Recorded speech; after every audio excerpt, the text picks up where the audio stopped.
Swansea wrestling fans, I'm your host, Ben Allison, and you are listening to Wrestling Republic's daily broadcast, your one-stop shop for professional wrestling insight, news, and reviews on a daily basis.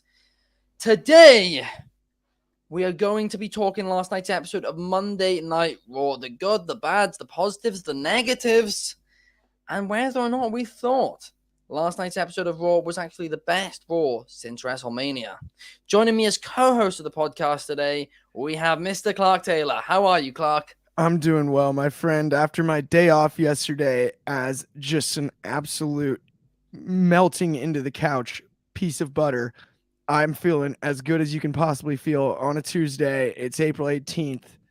I'm ready to get into Raw. I watched Raw in sweatpants for the first time in a while. I forgot how nice of a combination Monday Night Raw and sweatpants are. In particular, it's a little bit like spaghetti and meatballs. They just go together. And I was and sweatpants. Yeah. Monday Night Raw in sweats on the couch. I highly recommend it if you haven't done it before. And I'm stoked to be back. We all need those days sometimes where you just sit back. And damn, this was quite a decent episode to just sit back and watch. Of course, after the Raw after WrestleMania, which we were at, we were ever so slightly worried that, hey, the creative might not be as good as it was a couple of weeks prior. But thankfully, it does not look like Vince is back in control of creative. And Triple H still has the reins, as this was a solid show. And the show opened with a segment between with Bloodline and the Judgment Day, where the Bloodline came out. The Bloodline, apart from Roman Reigns, came out with the Usos, Solo Sikoa, and Paul Heyman. It was a decent little, promo to open the show. And then out of nowhere came the Judgment Day. The Usos, Solo Sikoa seemed fired up by this. I mean, I still don't exactly know why Solo Sikoa was fired up, as we'll get into in a second.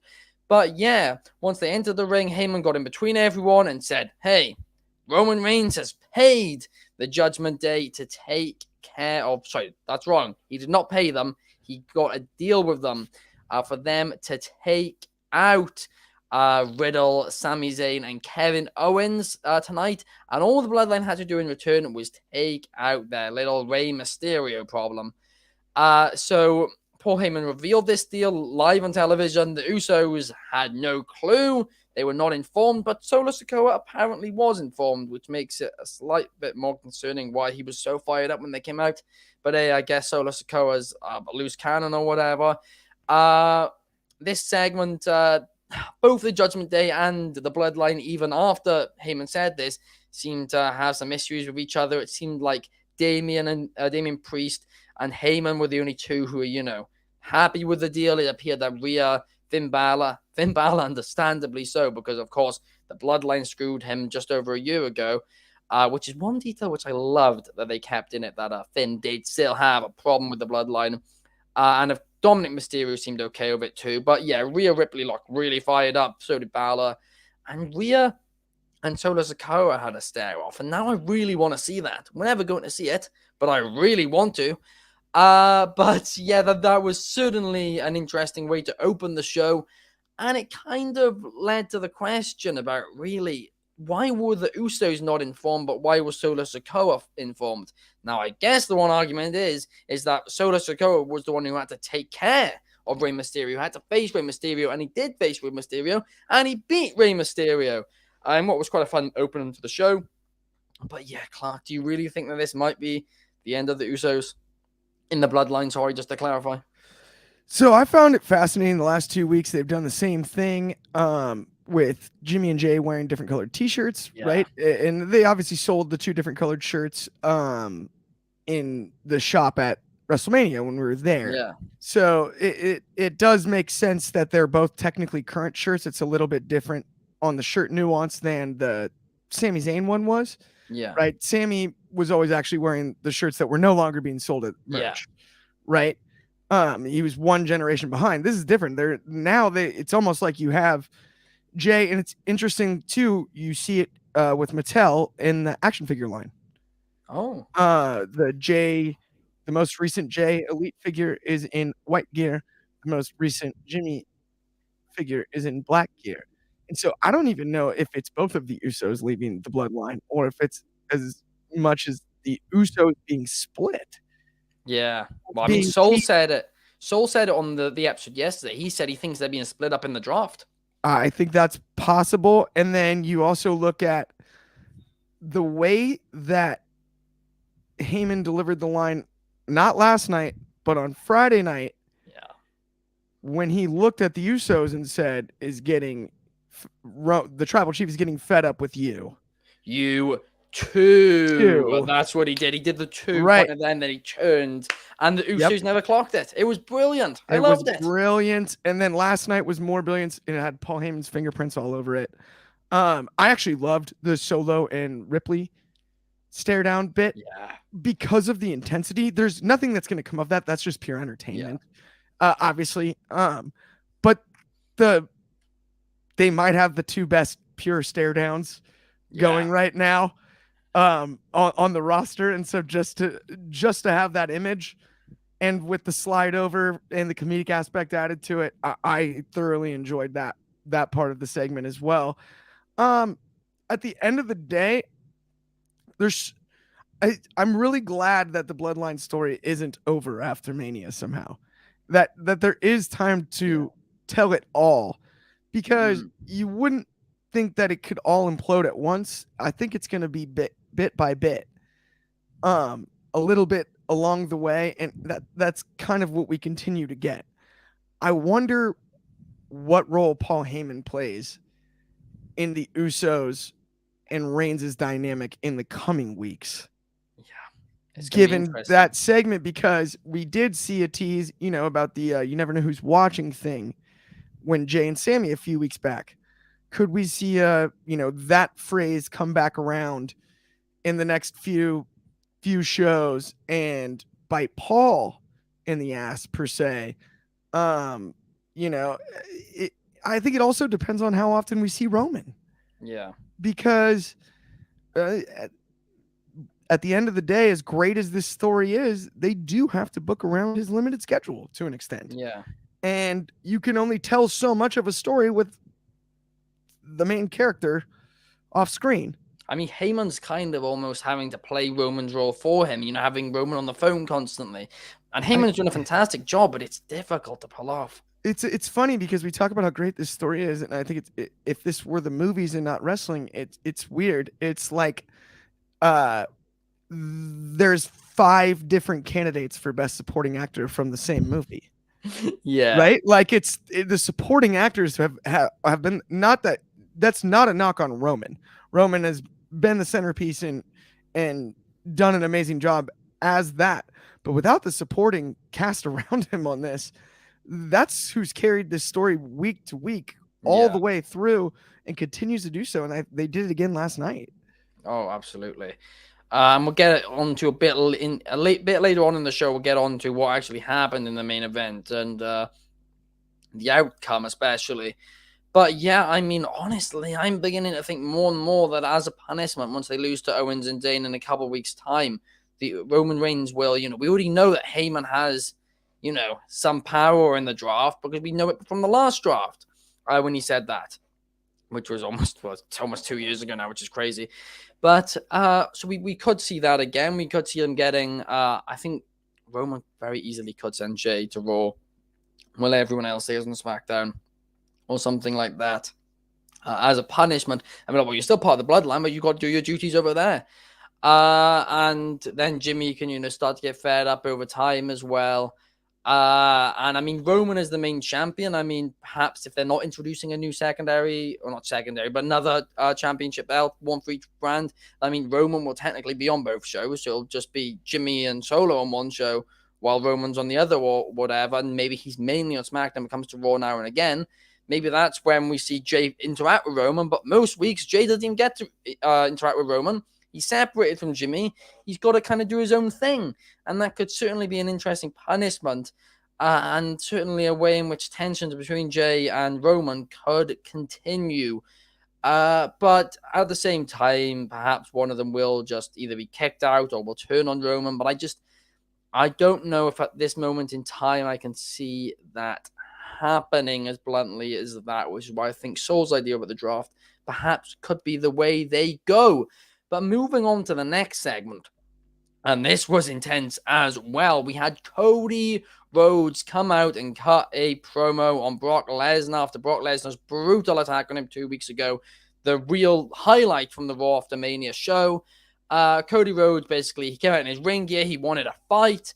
Adam Pearce then came out and said, listen, Cody, got so much respect for all this stuff, but you cannot fight today. You are not medically cleared to compete. All this stuff. Cody then starts to leave the ring. So then Cody tells Adam Pearce that, I respect you too, so I'm going to leave the ring. Cody leaves the ring, grabs a chair, and then re-enters the ring. Security then comes out, and then so does Brock Lesnar wearing an Undertaker cosplay outfit. He was in an Undertaker hat and an Undertaker jacket. And at this point, Cody Rhodes decides to take out security. Brock Lesnar then leaves the scene before Cody can get his hands on him. But yeah, Cody really went on a brutal streak of, trying to take out security in order to get to Brock Lesnar. And certainly he'll have to pay a kayfabe fine for this or whatever. I still don't particularly get that. But then later on in the night, he hadn't been escorted from the building and instead cut a backstage promo, which was a good backstage promo. However, I'm going to be completely honest. I think it would be a bit more realistic if you forced him to leave the building after what he did. He did acknowledge that he'd likely be fined, but there was he didn't leave the building. It was a little bit confusing. I wasn't the biggest fan of that, but the segment itself was really strong. And I'm more hype about this Cody versus Brock feud by the week. It really is something where I'm like, part of me kind of wishes this is a title feud. But what about you, Clark? What were your thoughts on it? I think one of my favorite parts about this one is we often talk about with rivalries not having them touch till the match and things like that for storytelling's sake. I think this one's starting with the Brock beatdown and then Cody being on a rampage to try to get his hands on Brock and get his redemption last night. I love it. I love it. I want to see them fight, not just wrestle. I want to see them have an all-out war. And I think they will. And I think leaning into Cody's passion for not just the wrestling business, but this finishing the story thing, all of that, that's the key here. And that's the way you keep Cody Rhodes a babyface. And that's what I liked the most about last night's segment was he didn't get to Brock, but he did prove himself to the fans. His passion, his drive, his fearlessness, all of that, all those babyface type qualities, he proved in one of the best ways he has yet since I think he's been back in WWE. By, he's not cleared. He'll take the fine. He doesn't care. And it's not full anti-hero because we know where Cody's heart lies, but he's now been driven to a place where he's that upset. And I really love the storytelling. I really do. Yeah, and of course, when Cody first did this American Nightmare gimmick, it kind of was meant to be an anti-hero. He was like, I'm not the dream, that my father was. I'm not that guy. But it wasn't a full-blown heel. It was a lot more heelish than he is now when he first started that gimmick, but it still wasn't a full-blown heel. He was, he was trying to follow in his father's footsteps, but he acknowledged the fact that he was not, he was not the dream. He was the nightmare. And certainly I'm happy that they're kind of going the more anti-hero route. The question I have for you, though, Clark, is do you think this would have been better with the title, truthfully? Or do you think that it's just, it doesn't matter? Yeah, if it was my choice, I would have split the titles a long time ago. But I don't think it matters with Brock and Cody if they continue on this path. Yeah. If I was in a perfect world, yeah, but I think we're splitting hairs there, I guess would be my answer, right? I guess my answer would be yes, it would be better with the title, right? Yeah. But I think we're splitting hairs enough to the point where I'm okay with it without one. Yeah, I keep coming back to, right? I think Cody should have opened up the Raw after WrestleMania as champion. I think that would have been, certainly fantastic to see. And then perhaps the Usos then came out and were like, we want to get revenge for Roman, blah, blah, blah, blah, blah. And then it could lead to the same storyline they're doing now. And then see, you've got to find a tag team partner by the end of the night, whatever. ends up being Brock Lesnar. The exact same thing happens. The exact same thing goes down. And you could do it for the title, being Brock Lesnar versus Cody as Cody's first opponent for the championship. I think that would have been a huge deal. I think the storyline would have been just as effective because I love the bloodline. I love the Roman Reigns title reign. However, the internet is starting. And even at the time I said the fact that they threw us off guard is great because, it felt exciting. It felt different. But the fact of the matter is I've not seen, this is the first time in this title reign where fans are starting to, get a bit fed up. And I mean, yes, you can say he's a heel. They should be fed up. But if it means they start tuning out, that's when you might have an issue. I do think it's interesting though, because, and I'll point to, other combat sports as I like to occasionally, Ben, but one of the best promotional schemes we've seen in our lifetime is having the guy or girl that everybody wants to see lose. Yeah. Every single person if you look at all of the highest pay-per-view sales of all time, everybody wanted to see Floyd Mayweather lose.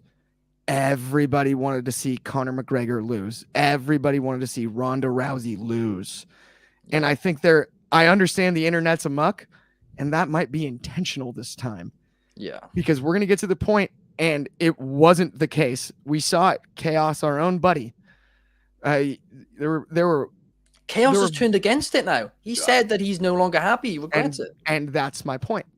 There was a portion of the audience in Los Angeles that was against Cody finishing the story, that wanted to see Roman win, that wanted to see it get spoiled. Not anymore.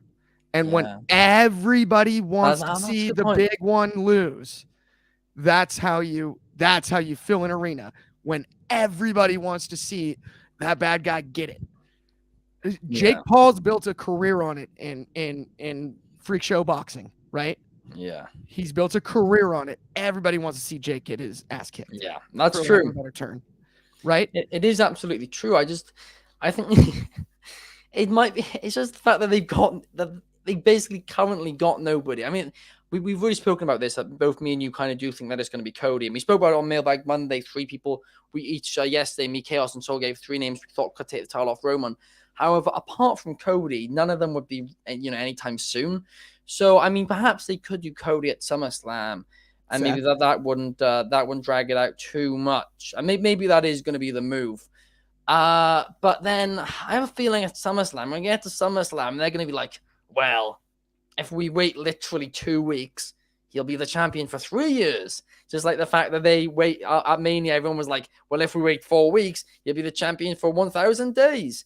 So I feel like we could end up in the same cycle again. And if they do keep delaying it, it is getting me slightly worried because people are starting to get tired of this gimmick, as great as it is. But remember, back to my same analogy, every time Floyd would win, then the next guy, you got to see the next one. Somebody's going to get him. Somebody's going to get him. Somebody's going to get him. And as long as they keep the storytelling good, the building the feuds properly, there's enough bodies out there, and then you'll finally pick the right one. Believable ones, though, to be honest. I think there is, and then you finally get the right one next year at Mania. I think they can take it all the way. I really do. Wow. Because I mean, it looks like it's looking more and more like Riddle's plan for the Night of Champions pay-per-view. And I'm sorry, Riddle versus Reigns, I don't know in my lifetime if I've seen a WWE Championship match on a pay-per-view, which is as obvious as that. Because, yes, there's been so many which I'm like, I'm obvious, but there's usually a slight part of me who's like, well, maybe they'll do a swerve. This Riddle match, I'm like, well, no, they're not. And that is my fear, right? He needs to win that to reach 1,000 days. So he's obviously going to beat Riddle. Because Riddle's not going to take the title off. And I'm like, how on earth can you make a storyline convincing when it's so obvious? Now, there's certain things, for example, Roman Reigns versus Kevin Owens in the lead up to WrestleMania. That was very obvious too. But the difference was there. You kind of knew something was going to happen with Sami. So when they have stuff like that, they still can sell the match because people are excited to see where the storyline goes during that match or whatever, or following the match. However, it's very difficult to have those storyline moments every month. So it's getting to the point now where, unless, like I said yesterday on the podcast, you still have the Seth one where you probably could convince people he could win. Yes. You still have Randy Orton. Other than those two, and Cody, obviously, but I'm presuming Cody's going to be the one who will win it in this situation. Unless you get Randy to return and you do the Seth storyline quite quickly, I think those are the only two believable opponents you currently have. Bobby Lashley? who hasn't faced him yet? I mean, maybe, but I think even that's then, the only one you could do he just that lost. you would He's add. lost I Austin Theory agree. a couple of times. I know he didn't last night, but he's lost Austin Theory a lot lately too. No, I agree with you there, but Uh, believability, then if again, so told sad. properly, right, he can go on a rampage Yeah, anytime and make himself look like the biggest, baddest dude that's on true. that roster, almost outside of maybe Brock, right? Yeah. And that's like, yeah, I think Lashley would be the only one I would add to that list. Maybe it'd be kind of actually fascinating uh if they did. Oh, gosh, yeah, there's really not much. There's three opponents to fill a year with if you're gonna do that, right? Three believable opponents. Yeah, I mean, McIntyre again because that one was at least close. I I love McIntyre and I love their Same. match. I don't want to see that. I I actively don't know. want to see it. And in fact, if he was going to win, it would have been in the UK. So unless they run it back at Money in the Bank, which I I know. again have no interest in seeing, Yeah, it it's makes me difficult. sad. It makes me sad. It's right. I I do agree. I actually said a few weeks ago on the podcast, I think they could hold off until next Mania. Once you said about the Cody thing. Yeah. However, after talking to Chaos, obviously you guys know he's a big Roman Reigns guy. Yeah. I'm like, well, no, they Yeah. can't hold it. It's if they hold it until next Mania, it's gonna be difficult to keep viewers Yeah. invested, and I think I they don't can. want it to stain the legacy of this championship reign. I think they can, but I don't know about should. Yeah, Right. no, that is the question. But now moving on to another interesting storyline. And this one is something which we didn't see come in, and that was the Trish Stratus heel turn on Becky Lynch last week. Well, this week she came back, Trish Stratus. The heel Trish Stratus returned with her old silhouette gimmick, entrance. And yeah, she came out and cut a promo on Becky Lynch. Becky Lynch tweeted before the show that she wasn't going to be at Raw, and she wasn't at Raw. It wasn't, she wasn't trying to throw off Trish. She really wasn't there. And Trish cut a decent promo, I thought. I think we'll get to you, Clark, in a second, but I think you enjoyed it a little bit more than I did. But I thought it was decent enough. I thought the crowd were just not into it, and that harmed it a lot. One issue I think might be the mic volume, because apparently it sounded fairly quiet in the arena, and you could tell that because it was a lot quieter. You could still hear her on TV easily, but it was a lot quieter compared to other promos, and that's because I guess Trish isn't quite as loud in her promos. But they could have very easily fixed that by turning up the mic volume, but they did not do that. But I thought it was a good promo what Trish said and cut, and she basically said what we all knew she was going to say, that Becky never thanked you for paving the way for women's wrestling. But Clark, what were your thoughts on this segment and Trish Stratus as a heel, as a whole, on a Well, whole? it's funny. I don't know if you remember, but literally the night after their Mania match, I said, I don't understand why Trish didn't get a big cheer. She was the Yeah, face of the women's division my entire childhood. Lita was great, but don't get me wrong. It was Trish was the face, carried that division, and she didn't get a very big pop. It was odd. This is the heel Trish I remember. I understand the mic issues, and that is brutal. That sucks. Because I thought she cut the exact promo I thought she needed to cut about reminding people she's Trish Stratus. Like, what? I mean, Lita hardly had a huge win over Trish Stratus during their rivalry. Trish dominated Lita in the wins and losses. Like, everyone remembers Lita because she was the babyface, but Trish was the key cog in the whole operation. She was involved in more than just carrying the Divas title and the women's title. She was in everything she did, she was awesome. And to remind people that she is Trish Stratus and she's back as a heel, it makes me happy because sometimes when we get these legends reappearances, and this is no knock on John Cena, I love John Cena as much as the next guy, but like we know he's coming back to before he goes to do another movie. Trish is back for real this time for a run, right? yeah, Towards some sort of big match for months. And for her to be taking it this seriously, listening to the crowd, it sucks they couldn't turn the mic up. They do it for Jake Roberts. They do it for a bunch of people that talk quiet into the microphone. yeah, Jake's one of the best promos in the history of wrestling, and he basically whispers. yeah. So, like, what are we doing here, guys? Like, I don't want to call out Kevin Dunn, but Kevin Dunn, what are you doing? Turn the mic up. Yeah. That's No, yeah. I mean, yeah, I think like on TV it came across just about fine. You could hear it sounded a little quiet, but you could hear it. But I think that was one of the reasons why the crowd weren't as interested because they couldn't hear her. Which was quite annoying because what she was saying was good, and it was delivered fairly well. It was, and I'm honestly, I said this last week, but I did not see a heel Trish Stratus coming in 2023, and that's great. It's great when things are unpredictable but make sense, and this is unpredictable and makes sense. It's perfect. We got Matt Williams in the comments here saying that was one of the worst women. That was one of the worst match. The women's tag match might have been one of the worst matches I've ever seen. I think he's referring to the squash match which happened after this segment Yeah. between Chelsea Green and Sonya Deville taking on Mia Yim and Candice LeRae. I mean, I'm gonna be honest here. It was a squash match and it was not great. And Mia Yim and Candice LeRae should not be getting squashed.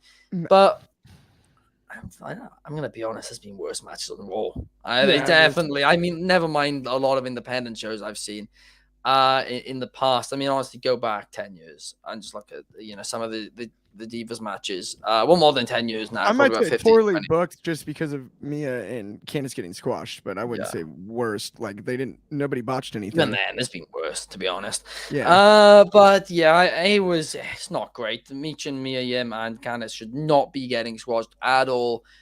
Uh, Chelsea Green threw water on Liv after the match, and that was awful. That was like, why is that happening then? Yeah. The entire Chelsea Green Sonya Deville thing. I mean, don't get me wrong. Chelsea Green and Sonya Deville are two really talented people. Sonya Deville is really talented, and doesn't get the respect she deserves at times. But this gimmick, I hate. I hate the Sonya gimmick got stale about 2 years ago, and Yeah. they're still carrying it on now. Right? It got stale as soon as she entered the ring for the first time, following not competing in the ring. No interest in it or horribly booked. I said on yesterday's podcast that I was hopeful that Liv and Raquel would restore some interest to the women's tag team championships. However, this is not a good start. Bad booking once again. Why does all the bad booking have to be around the women's tag team titles? I don't Come get it. on, how is the same How's creative it? team that books the Bloodline storyline in the words of Anthony Ricciardi? Where are the Iconics when you need them? Yeah. Let's get a Oh, real tag team in there. Jeez, we had one. I mean, Liv and Raquel have the potential to be really They great. do. And like I said, the Batista Ray thing, I keep referring it to that, but I think they could be the women's division version of that. All it takes is better booking. It's not even the tag Yeah. teams, it's the better booking and put some real tag teams in there too. It does frustrate me. But oh well. But let's move on now to the next segment, and we'll very quickly touch upon this one. And the one which I'm talking about is Lashley versus Austin Theory. Austin Theory defended his United States Championship against Bobby Lashley. And it was a fine match, I guess. Well, it was a fine match for what it was. However, we've seen Theory and Lashley together too much now. Just like we kind of saw Theory and Seth together too much. They've now gotten Seth out of that situation. But Lashley's still there. But whatever, he kind of seems out of it for the time being again now because Bronson Reed interfered in the match and took out Lashley, causing a DQ. It made sense. This wasn't one of those DQs where you were like, oh, another Raw DQ. This one made sense. It really did. And I'm excited for Lashley versus Bronson Reed, as that match last week was quite fun. However, yeah, can we just stop getting Lashley versus Theory, please? And let's have Lashley. Let's give Lashley a match with Roman, like you suggested earlier. He's somebody Roman hasn't faced yet. I mean, he's just been stuck in the United States title picture for far, far too long. Have a decent feud with Bronson Reed. Have Lashley win it, and then have Lashley go on to face Roman Reigns. But what were your thoughts on the segment, Clark? Yeah, I am pretty similar to you on that one. I don't know what you're doing with the Lashley thing. I don't understand Theory as much as I would say even some of the rest of us do here at WR. I don't get him. I never have. I don't. I have no issue with Theory. I think it's just the Lashley Theory thing that's kind of He's boring just me. like a guy, and he's just a guy in generic trunks. Like he's just a guy. Like I don't get like what even at least the selfies thing was a gimmick, as corny as it was. Like what is his deal? He's just a cocky kid. Like cool. I don't understand what his not even what his gimmick is. Like, I don't even understand what he's like. At least MJF, is Yeah, just like a complete prick. Is a complete, you know what I mean? Like, yeah. that's what his deal is. Like, Theory, you're just like, so he's just like overcompensating for what? Like, I don't understand. And I still don't get him at all. And A Town Down, he's not even from Atlanta. Yeah, I mean, That's honestly, an I Usher. don't. He stole that from Usher. He did, but it's still it's one of those things, right? Where I do think that Austin Theory is a lot more interesting than he was, let's say, a year ago. Even though the selfish thing I did find a bit too cringe, I actually thought that felt more generic than it does now, because now Austin Theory, his gimmick basically is he's trying to prove everyone wrong. He's trying to prove he is trying to overcompensate, like you said, but that Yeah. kind of is the gimmick. And I don't think it's that bad. It's definitely not one of the better ones, but I think he's young. He's coming into his own a bit, and I have no issue with him at all. I think the bucking around some of his storylines could be a bit better. But yeah, honestly, if you just get him out of the Seth and last, well, they got him out of the Seth stuff now. Let's get him out of the Lashley stuff too. And then let's give him some fresh new opponents, because he's good in the ring. He's getting more charisma. He is getting more charisma. He's not fully there yet. He's definitely not a main event talent yet. However, I think there is potential for him to be. But yeah, the win over Cena at Mania, I actually thought did more for him than I expected it to. Really? I coming out of the John Cena promo on him, I thought he was buried. But that match, that dominant win, well, let's be real, it was well, not dominant, but it was a fast win over John Cena. I think that helped Austin Theory prove himself. I kind of wish they'd lean more into the I beat Cena at WrestleMania thing. Yeah, I thought it They was kind haven't of leaned like into that. they overlooked it, and I thought it was also kind of like Cena likes to call his own matches in the ring. It was so quick. I thought it was overlooked. Yeah, If anything, it should have made him right. That's what Cena should have done for Bray Wyatt back in the day, the first time around, yeah, and a couple others. It should have made him, but I didn't. I mean, like, I'm not saying I didn't bat an eye. Like, I was there. It was a blast, but like, I didn't all of a sudden go like, oh, now I think Theory's the guy. Like, dude, he's. I mean, he's like a slightly in better shape version of like I don't even know. He's like to me, he's like Charlie Haas. He's Charlie Haas. yeah. I mean, that is quite a good comparison there. But I don't know. I think the reason the match went short with Cena was very simply because Cena isn't at the point where he could have done a longer match. That's what he said. He said he couldn't have done a longer match, or they did that amount of time. Uh, WWE really wanted him for the show. He said he wasn't there fitness wise, and that was what was agreed upon in the end for it to be a fairly short match where it was, Cena does the standard stuff, then Austin Theory gets the win. Standard big moves. Theory gets the win, and Theory gets elevated. But I think they really need to lean more on Austin I Theory going, beat I Cena at beat Cena Mania. at WrestleMania. Yes, that's exactly Yeah. what they need to lean into. Like the Miz did, I guess. I mean, the Miz did that, but who else? Who was? I mean, Chris Jericho. Jericho back in the day did Jericho, it. yeah. Was Stone Cold and The Rock. Yeah. So I think maybe they're a bit scared that Austin Theory might fall into that bracket, but screw it, do it anyway. I just think the Miz Uh, has so much more charisma than oh, he Theory does. does. It's But not then even. again, I don't actually know if he definitely does now, And I but I don't. don't know if he did during that time, to be honest. I think he did. I think Miz has always kind of had that it factor. True. I I mean, don't think. on Tough Enough, he really I did, I, or whatever it was he I was on. I would argue now that he's as good of a wrestler as Theory too. That would be the difference. I think Theory's better bell to bell than Miz. Yeah. Probably he's deeper moveset, better athlete. But I mean, even now, I think Miz is as deep and he's worked on his craft enough. Miz is underrated. People Yeah. Oh, he people is. He's overlook always been. he and it's a testament to his work ethic how much better he's gotten from the beginning. No, absolutely. But yeah, we're gonna have to wait and see what happens with Austin Theory. I hope it's good, and I also hope that Lashley's done with the United States title for the time being. Well, specifically Austin Theory. But now let's move on to the main event, and the main event was Dominic Mysterio, Damian Priest, and Finn Balor facing Kevin Owens, Sami Zayn, and Matt Riddle. And it was, it was a fun match for what it was and all that. But it was the ending which got all the headlines, as it was all out faction warfare as the Latino World Order came out. And there was three factions basically just having a go, scrapping. It was complete chaos. I say three factions. I mean, Owen, Zayn, and Riddle technically aren't. But we sorry, not three, four technically, because of course Judgment Day and the Bloodline, and then Owen, Zayn, Riddle, and the Latino World Order. It was just complete and utter chaos. It was raw chaos, for lack of a better, term, pun intended. Yeah. But listen, it was great. I loved it. It was a fantastic ending to Monday Night Raw. I was like, well, I can't wait to see what happens next, which is what you want an ending of a show to be like. One of the best ending to Raws, I mean, of the Triple H era so far. I'd even go as far as say, not even just since Mania. I really, really love this segment. But what did you think about it, Clark?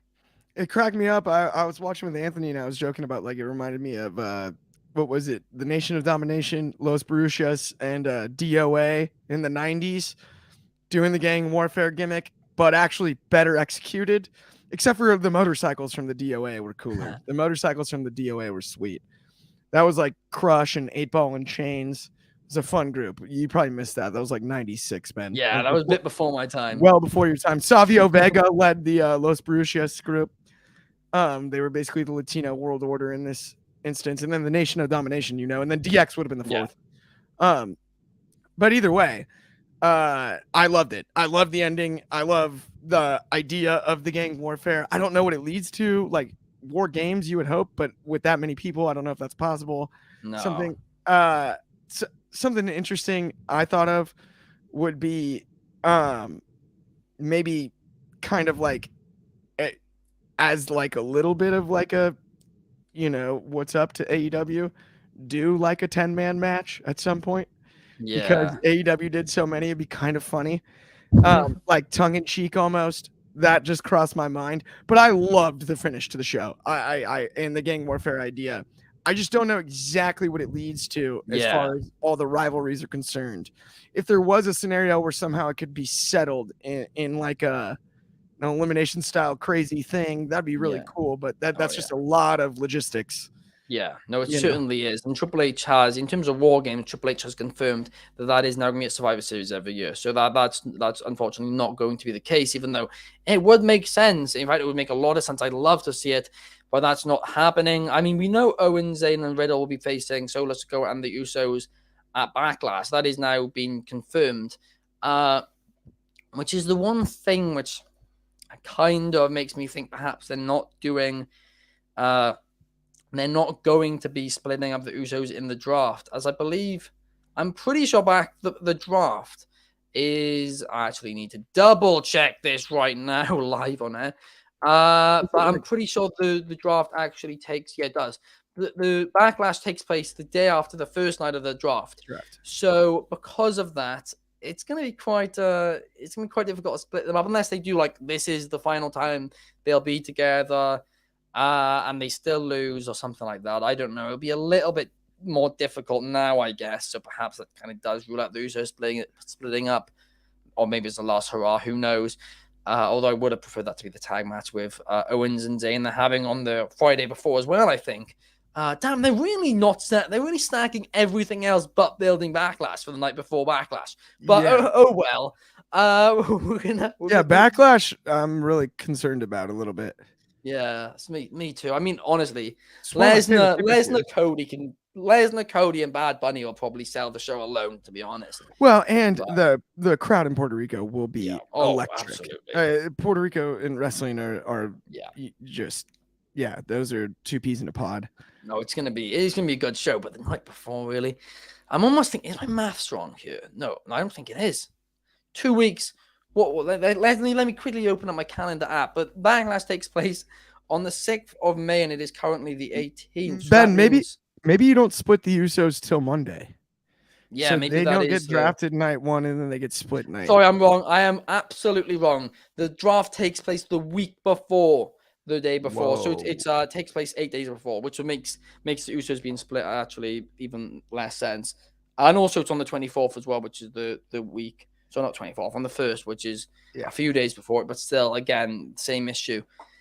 I mean, at least it's not taking place the day before. That complaint's out the window. But yeah, I mean, I'm trying to remember, is the tag match between Owen, Zayn, and the Usos that week or the week of Backlash? I need to check this Yeah, I'm out not sure. myself. To be honest, there's so many dates at the minute. They're stacking these SmackDowns, which I'm Yeah. glad to see. But it's not something I'm used to be brutally honest with you. I mean, it is one where this storyline, it could go many different ways. A War Games would have made a lot of sense and would have been very entertaining to watch, but I don't think that is going to happen. I just hope they do something and don't just not do it at all. They could do a 6-on-6 type thing, but it's just those matches are usually very difficult to pull off. However, for a Raw main event, screw it, just try. It's fun. Worst case that happens, it's a bit sloppy. It'd be kind of cool to do some kind of like a Falls Count Anywhere thing and just fight all around the ring. Yeah. Make it an all-out battle or whatever. Like, you just kind of know what you're getting. A bunch of camera cuts, whatever, right? Like, almost not like a straight ripoff of the Anarchy in the Arena thing that AEW did, but something similar to that, where like they're kind of fighting throughout the arena and like down the steps or whatever, right? Like, and you get a spot from essentially every major character, right? From each side, you get one big spot, and then it gets back to some conclusion in the ring. Yeah, I feel like that's doable. No, that certainly would be. And also, I just got confirmed that Usos versus Owens and Zayn in the rematch will take place on the 28th of April, which is a week before Backlash. So that makes a bit more sense and also brings back the possibility of the Usos being split up. However, the fact then they've already announced match Backlash, I don't know. But so are we going to have no tag match and no world title match at Backlash? That makes no sense. I mean, perhaps on the Monday, if Owens and Zayn win on the Friday, perhaps on the Monday, if they're on Raw, or the next Friday on SmackDown, they do something and pick a challenger for the show. I mean, there's something they could do. Street Profits. I'd prefer something to be built. I truly would. I mean, they've already done the Street Profits, so that's what I don't get. But it's a difficult one. We know Kevin and Sammy haven't done the Street Profits. Yeah, they have. Oh yeah, they did. Yeah, we were there. We were in person. You're right. But yeah, I which I was kind of annoyed at the time.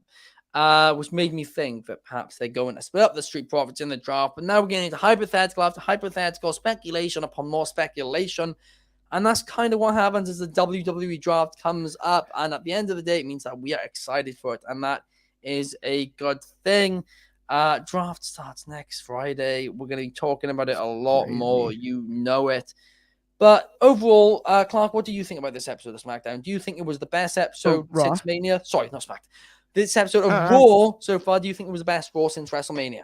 Yeah, I mean, I had enough fun at the Raw after Mania. I know, like, the public perception, whatever it was, that, like, it wasn't great. I had enough fun with the surprises and stuff that I enjoyed that one. But this was probably a better episode, I think. Yeah, top to bottom. Yeah, no, absolutely. I mean, listen, if I'm putting bias aside about the fact we were up at the first Raw, I actually think that's been the weakest of the three so far. Yeah. How this was undoubtedly the best by far. I really enjoyed this episode. There was a few issues with it, of course. The squash match sucked. But if we're ignoring that, we're ignoring a couple of mic issues they had. And those weren't even mic issues. They were just the mic wasn't turned up high enough for Trish Stratus. But overall, I love the Cody Rhodes, Brock Lesnar stuff. I love the faction warfare. That felt really unique. The Stratus Becky stuff is being built up well. The in-ring action for the show was really good. We didn't even talk about Dakota Kai versus Bianca Belair, which was a match I really enjoyed, and so was The Miz versus Seth Rollins. But yeah, that pretty much brings us to the end of the episode, guys. So thank you for watching. If you're watching on YouTube, please like and subscribe and comment down below. We're here every single day. If you're on Spotify, please rate us 5 stars and give us a follow. Share with your friends, all of that good stuff. But we're back here, guys, tomorrow to talk and preview AEW Dynamite. But thank you for joining us. See you tomorrow.